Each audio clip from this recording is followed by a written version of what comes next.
Good morning. ഇന്നത്തെ കറി വയ്ക്കാൻ നല്ല മീനാണ് കിട്ടിയിട്ടുള്ളത്. ഞാൻ കടയിൽ പോയി മീൻ വാങ്ങാമെന്നൊക്കെ ഓർത്തിരുന്നപ്പോഴാണ് ഒരു മീൻകാരൻ വീടിൻ്റെ ഇതുവഴി വന്നത്.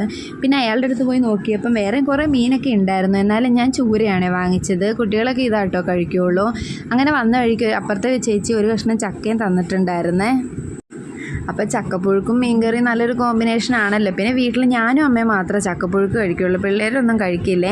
അങ്ങനെ ഞാനത് നന്നാക്കി എടുത്ത് ചുളയെടുത്ത് അമ്മയുടെ കൊടുത്തിട്ടുണ്ടായിരുന്നു. അപ്പോൾ അമ്മ അത് നന്നാക്കി കുരുവും കളഞ്ഞ് ചകിണി എടുത്ത് വെച്ചപ്പോഴേക്കും ഞാൻ പോയി മീൻ വെട്ടി മീൻകറി അടുപ്പിലേക്ക് വെച്ചിട്ടാണ് വന്നേക്കുന്നത്. അപ്പോൾ എന്നിട്ട് ഞാനത് അരിഞ്ഞെടുത്തിട്ടുണ്ട്. അങ്ങനെ ചെയ്യുമ്പോൾ വേഗം 2 പണിയും കഴിയുമല്ലോ. അങ്ങനെ മീൻകറി ഇതേ വെന്ത് വന്നിട്ടുണ്ട്.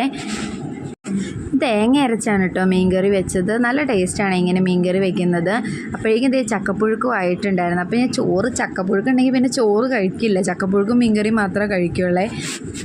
അങ്ങനെ ഞാൻ കഴിക്കാനായിട്ട് 2 എടുത്തിട്ടുണ്ട്. അപ്പോൾ ഇത്രയേ ഉള്ളൂ. ബൈ. സബ്സ്ക്രൈബ് ചെയ്യണേ.